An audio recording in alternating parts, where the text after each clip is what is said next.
is NDTV and you are watching NDTV Prime.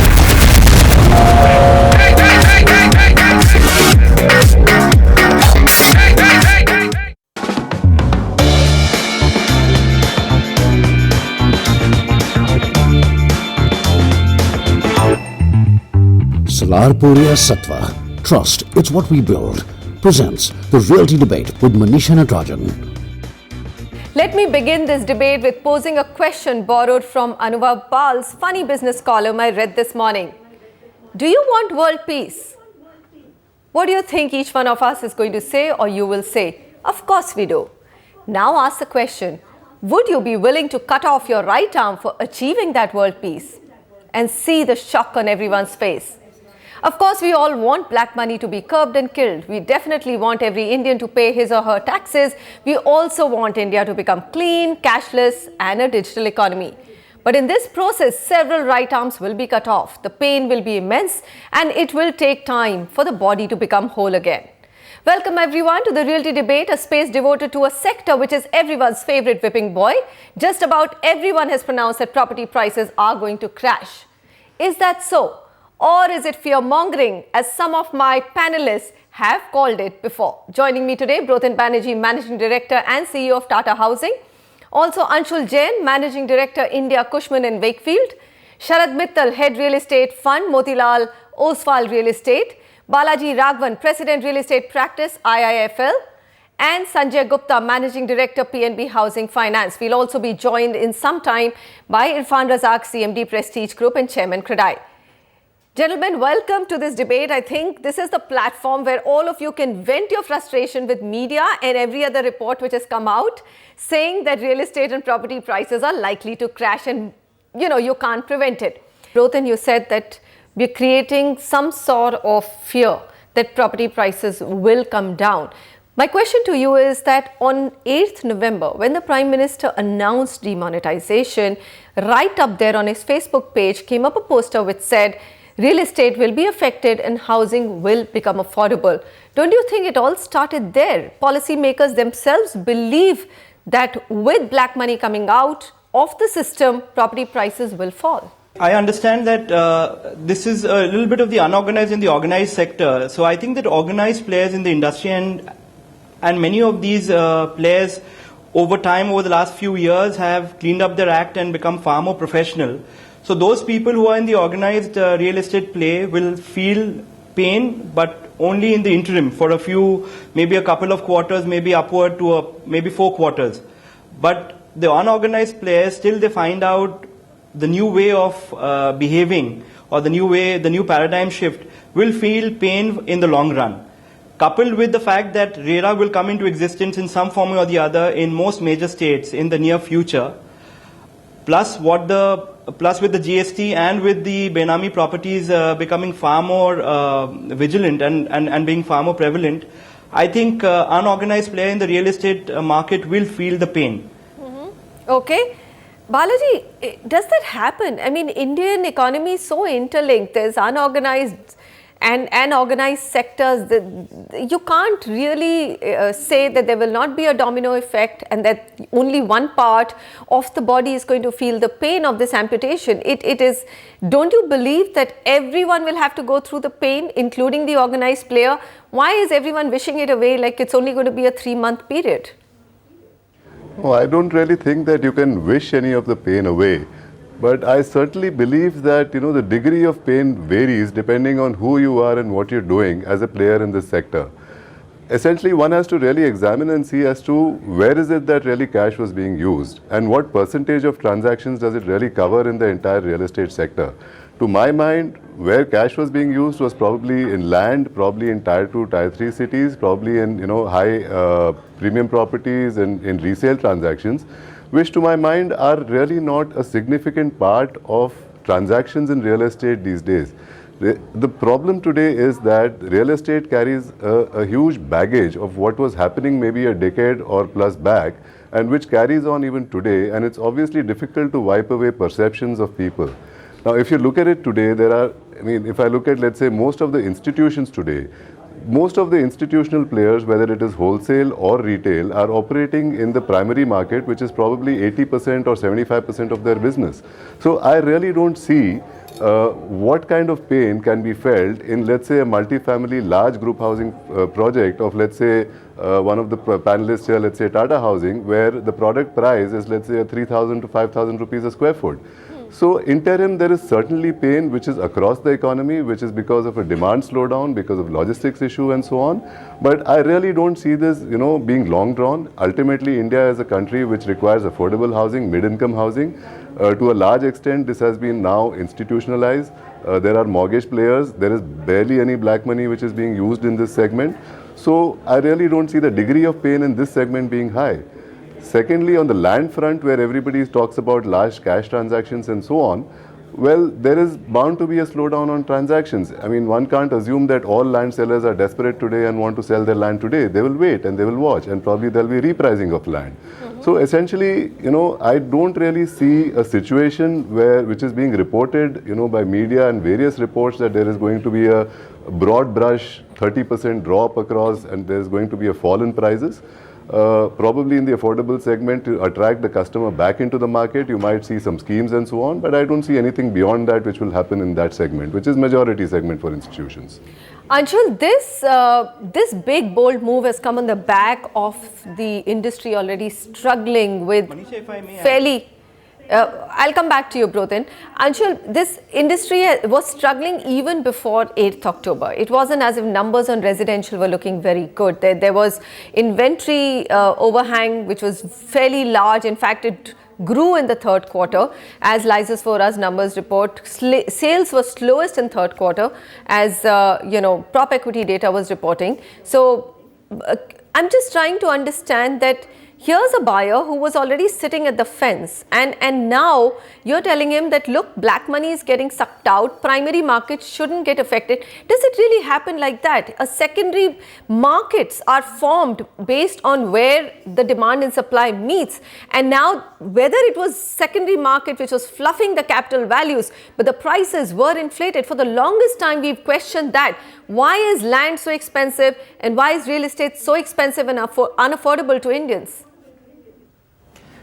So I remember having that Diwali debate and all of the panelists were broadly agreeing that this is probably the lowest point the market has seen, and the markets are likely to improve, and we were seeing some green shoots appearing, and little did we know what's going to happen, I guess 2 or 3 weeks down the line. But having said that, I think it's given that the prices have been pretty flat over the last 4 or 5 years, there's anyways there's a big correction in prices notionally vis-a-vis income levels. But I think the more important fact is that, with the liquidity in the system, we're all expecting interest rates to go down. Now, with every percentage point drop in interest rate, the affordability to buy the housing, even if, let's say, the prices remain flat in either primary market or secondary market, goes up significantly. Also, don't forget the input prices. So from a construction perspective, the input prices have grown quite significantly. So is it really possible to cut the real estate prices by 30%? I don't think so.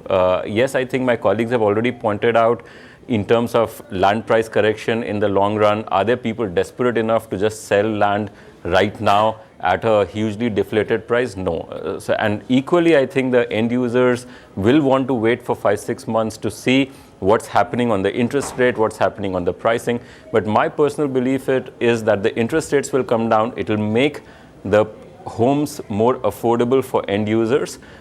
You may see a small correction in the pricing, but I don't think it will be as drastic as 20 to 30%, which some sections are reporting. Sanjay Gupta, come in here. We've already gone to the interest rate scenario, and well, this is not even a debatable point. As CASAs grow, as the liabilities grow, they will have to get the asset side moving, and lending real estate or home loans actually are one of the safest categories. So you will see rates coming down fairly quickly. Just if you were to look at the demand, currently the buyer who had just started coming back into the market has gone back. No. And is saying, I am not going to, I will wait because, hey, I can live on rent. Real estate is not something I need to buy tomorrow. It's not onions and it's not milk. So I can wait. Now, my question is, how long can they wait and how long will they wait? Will a 1%, 0.5%, 1/4%, what kind of rate decline will bring him back? Oh, well, let's not speculate on so many things together. So I think there's an inherent demand. We're only speculating with you on rates. Yeah. So there's. And what rate will bring the buyer back? So let me answer your question by giving examples from the industry. In this financial year, in the last 8-9 months, the rates of interest came down, to the customer by about 70-75 bips. But there was hardly any credit growth, phenomenal credit So we growth. accept that it was 75 basis point cut, So but, when we but started credit growth did not happen. It did not happen. Okay. It was one of the slowest in H1. Right. And we were not expecting, at least in our organization, anything fabulous to happen in this festival season, the 6th year in a row. But there was a straight line, as Anshul said, and there were green shoots, especially coming from Bangalore, Pune, on the leasing side. Because whenever there is commercial property leasing, there's always followed by residential growth because people move into cities, urbanization. So, I'm very positive, and I've been now a veteran in the industry from 30 years. This is a very bold step. Somebody has really broken the inertia, and combined with GST, RERA and demonetization, and taking away of the black money or the parallel economy or the cash component makes lives far, far easier for all of us. Because, there used to be always an arbitrage, especially in the resale, and I think Balaji spoke about it. In the primary formal market, there's hardly any cash component. When a person But Sanjay, buys. you will agree that primary comes down to settling around secondary. The So I was- pricing is I a was- blended rate. yeah, You can't say, in no market do I see secondary selling just because it has black money at 30% more price than the primary. But who has that? When a guy like me. So that's what I'm saying. Once you suck that out, Right. What happens? So just a second. So even a guy like me who only has the cash which is in my wallet, believe you me, right? I bought a house in this year, and the reason was that I found that the arbitrage between, so first and foremost, if I was to talk about 5 years ago, I wouldn't have been able to buy anything in South Delhi because there was a cash component and nobody would sell me in 100% check. So that's, you are enlarging the market by finishing off or getting rid of that arbitrage. And secondly, if the secondary market price and the primary market price are almost at the same level, then it is very good for primary market. And especially with the mortgage penetration so low in the GDP and so much of inherent urban pending demand, primary market has to become more buoyant. Otherwise, the secondary market doesn't mean that you are creating new housing. We need new housing. So we need new stock. We need more people to buy their homes and to shift into their own homes and live a dignified life. So I think besides the rate, it's also about the transaction velocity, the sentiment is very important, and stability. So I think somebody has pulled the rug from below our feet. I just said right restart. hand has been amputated. No, it's not amputation. Let's not say so. It's good. Yeah. It's fantastic. It's you need a bold government, otherwise nothing will happen to this economy. I'm just saying, how long will you feel the pain? I'm only trying to come to that answer. So it is a pain and not a pinch, I would say. Okay. Right. So for any sort of a better future, if we have to bear some pain, let's bear it, but get rid of it fast. Just to linger, and execution becomes the foremost significant thing now to happen. Okay. All right. Sharad, I'm going to come to you for a market perspective. So here we are. Media, of course, is doing a lot of mongering, but where does media get its data from? It's getting its data from all the broking houses who are writing and who were the first ones to say real estate will be affected, one of the sectors to be affected the most. Here you have a market which is, Nifty was down what? Today was settlement, it was down about 7% or so. And you have real estate which has bled almost 20%, plus minus a couple of percentages. So why do the markets believe that this sector will feel the highest pain?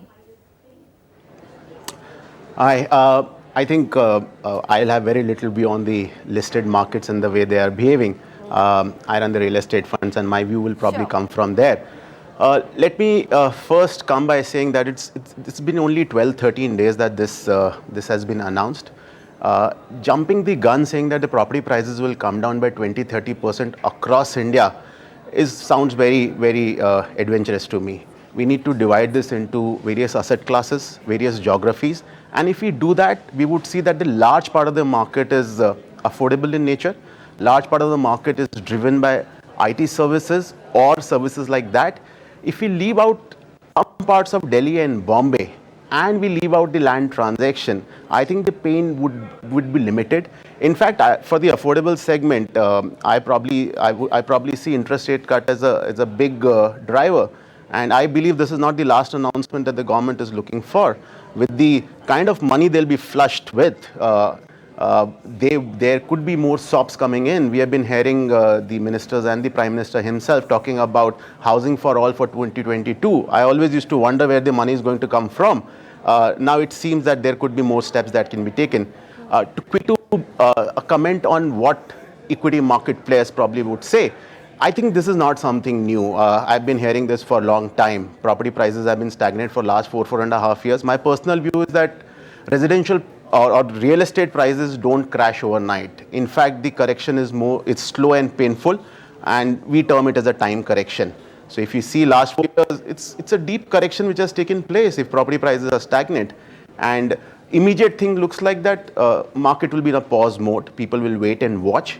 But I think it's just too early to call the judgment. We should watch for maybe a quarter more before we conclude.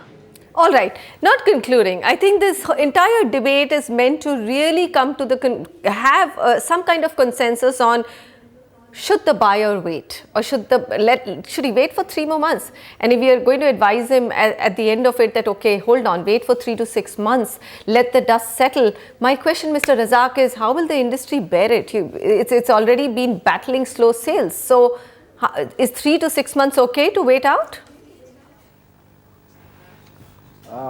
Manisha, I've been hearing this debate, it's interesting. At the outset, I must say whatever move that's being done by the government is amazing. The demonetisation move, I endorse it, and I believe that it's a great move to clean up the system. And I believe if it gets done the way it's been planned and the way their thought process is, it'll be good for the country, it'll be good for the industry. Now coming really to real estate prices and the business itself, I just don't understand how people can talk about doomsday, real estate, realty prices will fall 30%.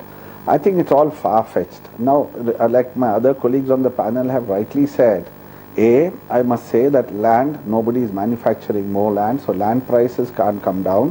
What is happening is today, all cities, whoever are following the guideline value or whatever name you call it with, their market value is less than the guideline value today. So nobody is able to sell land less than the guideline value. Hence, actually government is responsible to boost up the prices of the land. Now coming to the property itself, now how on earth can anybody try and sell it for less than their cost? Because like Broten also rightly said, input cost has gone up, overheads have gone up. Only thing fortunately what's not gone up is the interest rates. So overall we are selling at cost plus margin, and if you look at all listed companies PAT margins, they're all in single digit. So how can we have a double digit discount or a deep discount to give it to the customer just to get rid of inventory? And now the customer can keep waiting, they can keep waiting for a month, 2 months, 3 months, 2 quarters, but the price actually will ultimately go up. I'll tell you a reason also. There's some reasoning behind this why prices finally will go up is the supply is going to shrink very badly very soon when the RERA is going to get implemented across the country. Because there'll be no new launches until the RERA compliance comes, and that is going to take a lot more time for people to understand the law, B, get compliant towards RERA, and then bring in the new launches. Then secondly, with the firming up of construction costs going higher, and it's pure economics. Once the supply gets reduced and the demand is there, automatically the price is going to go up. So I I certainly, and it's not something that you need to sell urgently or you need to dispose it off. Okay, some customers, some builders have to have this problem of cash flows. And if your cash flows are not matching, maybe they'll start doing some bulk deals with some funds. Okay. But having said that, somebody who's cash rich will they certainly take the benefit of it. But end consumer so surely is not going to get that benefit. And so it's always the right time for them to buy. I don't see any reason why and how people are saying that wait and watch, property prices will fall. And then I see a lot more static going across on WhatsApp that government is going to confiscate property, they're not allowing you to buy another, and all that rubbish goes on. And people are getting psyched. So I don't want that psych to happen. People have to understand things in the right perspective. And it is, okay, now what has happened is because of all this, people are waiting and watching. Hence the same volumes that I used to do last month, the same volumes are not there. But it really does not matter because it's going to, water is going to find its level. And then another thing, Manisha, is it's contrary to the belief that there is cash in the real estate.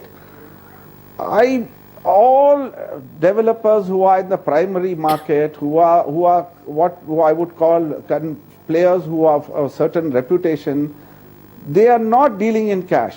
In fact, whenever there is some requirement for that, we have to do hoops to find out how we can find ways and means to get that.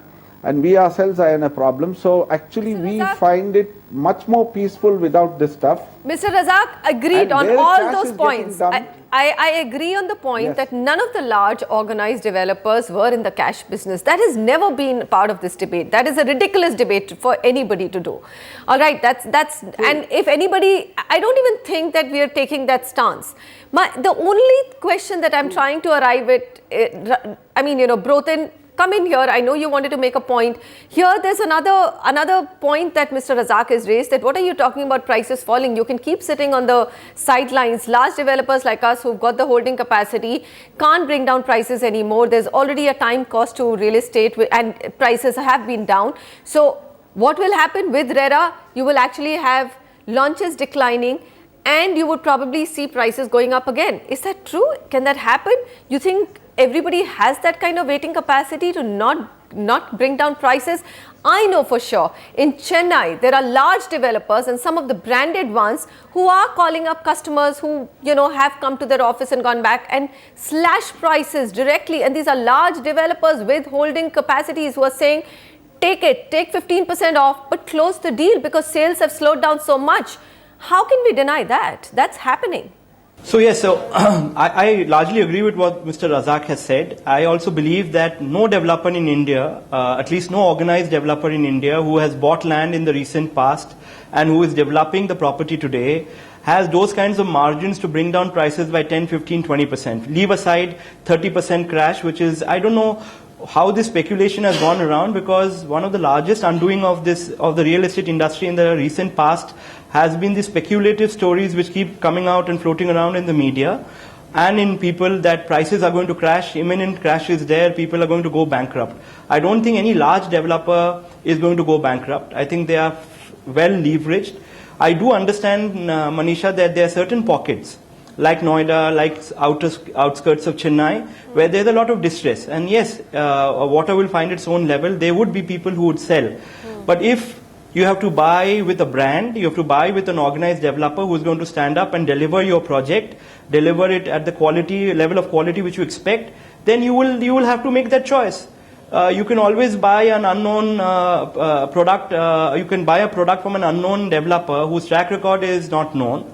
And you can still make money and you can get a good project, but that's the risk you can take, that whether he will develop it or not. And today with RERA coming in, and somebody was talking about prop equity, I just want to tell you, Manisha, I think that inventory levels over the last 2 quarters are probably going down because launches have come down by a huge shot. The second thing which I think that while we are all in agreement that this move has been extraordinarily good for the country, and I also believe for the real estate industry. What I must add here is that the government must come in and not wait too long to give a measure of confidence by at least boosting affordable housing. See, that's something which is a win-win for everybody, not only for real estate players, but actually for the first-time buyer who has not been able to afford property. By bringing down the interest cost, by bringing in an incentive program, you are actually doing a great good for the society and for the nation. Okay. It will also boost a large number of industries which are dependent on real estate and infrastructure. Okay. I think those things are very much needed to boost this industry, are very much required for the economy to grow. Otherwise, I don't know what will, in the short term, at least for the next 1 year, what impact it will have on the GDP. We have not in the panel discussed what impact this will have on GDP. If the real estate continues to underperform, if infrastructure continues to underperform, I don't know how the GDP will go up in the short term. It's short term what? Short term, the figures are ranging from, Ambit Capital, which says it's going to go down by as much as half to let's say 1 percentage point cut. Very quickly, Balaji, if you can shed a light, okay, media being one side, but why are the markets so disappointed with real estate stocks? At least half of the real estate companies listed are very good organized players. So what's going on? I mean, I know none of you represent the real estate broking houses, but some sense on what are they worried about? Why is real estate taking it hardest? I think somewhere the capital market expectations, versus what a real estate company can deliver, I don't think they really match, because if you see, capital markets expect quarter-on-quarter growth, consistent, profitability and so on. Unfortunately, I think real estate is really not a business like that, because you have multiple projects. Sometimes you have quarters where you might not be able to post growth and so on. That is, I guess, one of the reasons. Another reason is that some of the players, I think, have really disappointed the market because of governance issues, because of delivery issues and so on. So, given that the universe of listed companies itself is quite small, and if, let's say, some of them tend to disappoint because of, management or governance related issues, plus the expectations of capital markets versus, what a company can deliver in this industry does not match. So, I guess there is, bound to be disappointment. So, I guess that would probably be the reason for why the stocks are underperforming today. All right, fair enough. Gentlemen, we're going to take a very quick break. There are lots of GDP figures. I think Protin's raised a very important question, and I would like to weigh out those two. One, the GDP will get affected in the short run. Remember, October to March is one of your highest consumption cycle. Also, your sowing season. This is traditionally the best period for most FMCG goods, for media, for advertising. All of that will contract. Short-term pain is something that we will have to be prepared for. That on one side, and your home loan rates coming down, that's also a reality which will happen. So just juxtapose these two and figure out in terms of what will it take for the buyer to come back into the market. After all, if most of the experts on the panel are saying there is no room for good developers who are sure to deliver to you to bring down prices, then the question is, what will it take for the buyer to come back? Answer to that right after the break.